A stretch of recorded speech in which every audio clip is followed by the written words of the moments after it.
What's up everyone? So yesterday I got to play a near final version of New Super Mario Bros. 2, and I thought I'd throw together a quick video preview to showcase some of the new features I learned about and my impressions of the game thus far.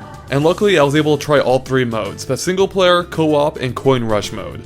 Now keep in mind that I don't have screenshots and footage of everything I played, so it may not match up perfectly. So I started off with single player and was able to choose any of the levels from the first 3 worlds. And if I remember right, when I was looking at the map on the bottom screen where you choose the worlds, there actually seemed to be more than 8. Unfortunately, I couldn't quite see what they were. Anyways, I decided to start off with the World 2 Ghost House, which we've seen in some of the footage so far, where you're chased by a giant boo called Behemoth. Now the interesting thing about this level is that it's an auto-scrolling level, kinda like the Doom ships in Mario 3, except that you have some control over it. Basically, the screen scrolls whenever Boo's chasing you, but if you turn around and face him, it'll make him stop, and the screen as well. I'm pretty sure this is the first time this has ever been in a Mario game, and that's kinda cool.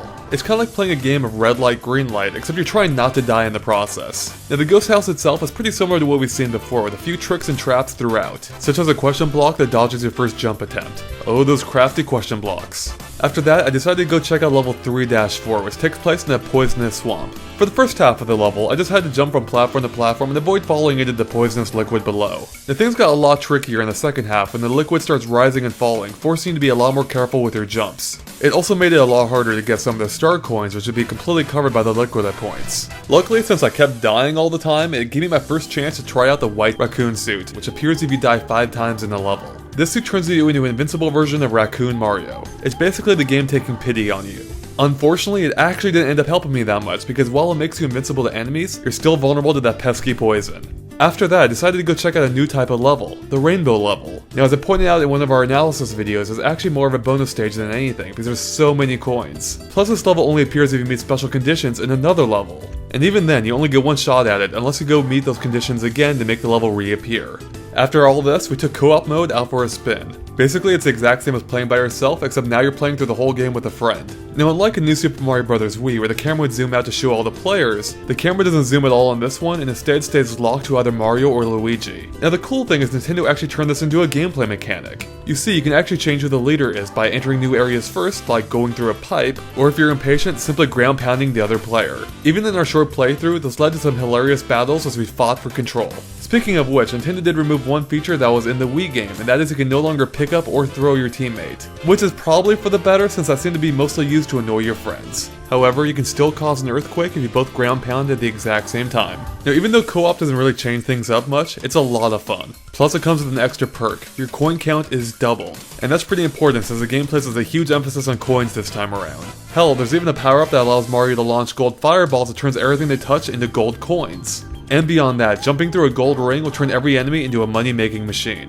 The huge emphasis on gold coins is also reflected in the final mode I played, Coin Rush. In this mode, you play 3 randomly selected levels in the effort to grab as many coins as you can. But there's a few catches. For one, you only have a single life. And 2, you don't have much time, but you can extend it by grabbing the checkpoint flag. If that sounds too tough for you, you're in luck. Because while most people will probably play as normal Mario, you actually have the option to play as White Raccoon Mario instead, which as you might remember, makes you invincible. But then again, where's the satisfaction in that? Now, although the 3 courses are randomly selected, you are able to choose from what worlds they're grabbed from, basically like a difficulty select. The Mushroom Pack is the easiest one, it chooses from worlds 1, 2, and a special world. The Flower Pack is for the slightly harder middle worlds, and Star is for the hardest final worlds. Now, the main idea behind Coin Rush mode is it allows you to challenge other people you meet using Street Pass. Now, the first time you take on someone, it actually won't show you their record until you attempt the challenge at least once. But after that, you'll know what your target is. And if you manage to beat it, you'll earn a victory medal. And for the first time ever, Nintendo will actually be offering paid DLC for this game, allowing you to download new Coin Rush levels long after the games come out. Okay, and that covers most of the main points, but there's still a couple other small details I noticed. For one, similar to New Super Mario Bros. Wii, flying question blocks still appear on the world map randomly and infiltrate specific levels. In the case I saw, I was able to get a gold block at the very start of the level that wasn't normally there. And since I didn't mention it before, the gold blocks award more coins the faster you run. The other thing I noticed involves the Raccoon Suit. Unlike in Mario 3 where you had to repeatedly tap the button to fly, you can now just hold it down instead. It just makes it a little bit easier to use. And that pretty much covers everything I learned. As for my overall impression so far, I actually really enjoyed my time with the game.